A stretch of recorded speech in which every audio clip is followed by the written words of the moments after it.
A very important report your committee just released today, including that the attacks on the U.S.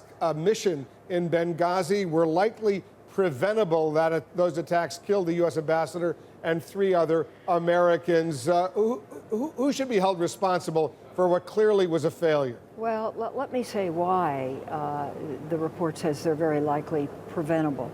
And that's because there was adequate intelligence.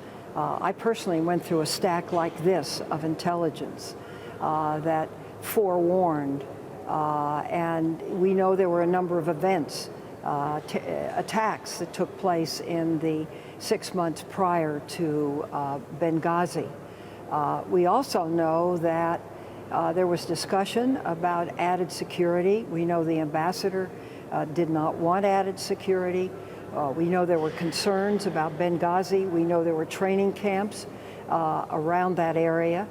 And it is something that I think the State Department has to really come to grips with and see that we have 285 missions and embassies, that in fact they are secure.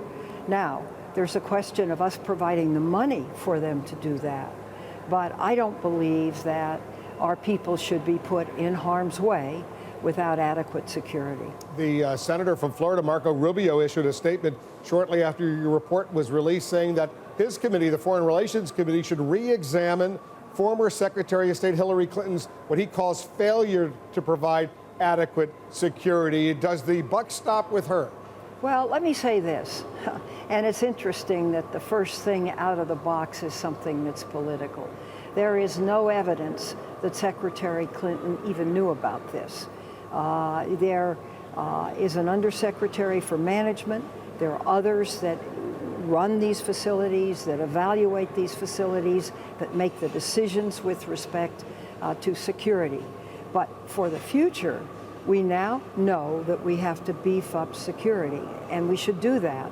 And rather than casting recriminations, I think the most constructive thing to do is see that any facilities which need increased security get that increased security. Secondly, that we have assets strategically able to get to a place where we have troubled facilities in time to defend. Now, that's difficult to do, and it was not possible to do in the case of Benghazi. The distances were just too great.